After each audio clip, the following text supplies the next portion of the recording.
Episode 8। खतरे में दोस्त। एक दिन जब वे चारों शहर के एक व्यस्त बाजार में घूम रहे थे, आर्यन ने अचानक आवाज सुनी। आर्यन ने कहा, मुझे लगता है कि कुछ गलत होने वाला है।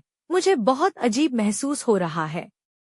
आर्यन ने अपनी टेलीपैथिक शक्तियों का उपयोग करके उस अनजान आवाज को समझा और महसूस किया कि बाजार के भीतर कोई बड़ा खतरा मंडरा रहा है।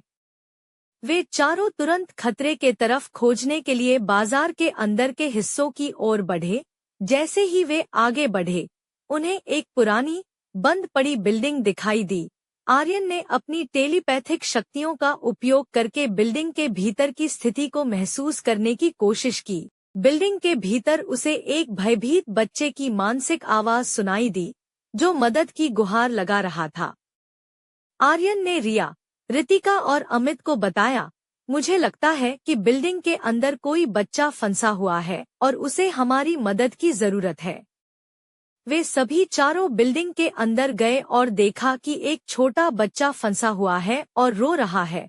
आर्यन ने अपनी टेलीपैथिक शक्तियों का उपयोग करके बच्चे को शांत किया और उसे सुरक्षित बाहर लाने का रास्ता खोजा।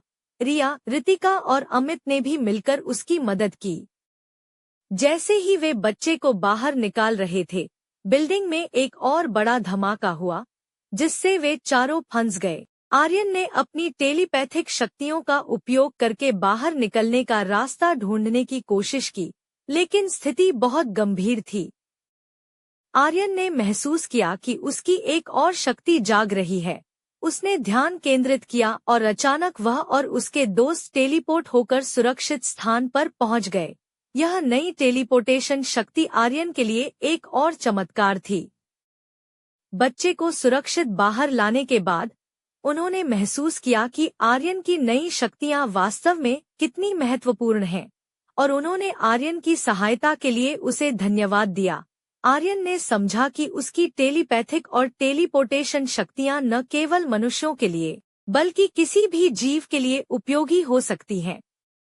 अगले एपिसोड में आर्यन की नई टेलीपैथिक और टेलीपोर्टेशन शक्तियां उसे और भी बड़ी चुनौतियों के सामने लाएंगी। क्या वह अपने दोस्तों के साथ मिलकर इन चुनौतियों का सामना कर पाएगा? जानने के लिए देखिए अगला एपिसोड, जहां आर्यन की यात्रा एक नई दिशा में आगे बढ़ेगी।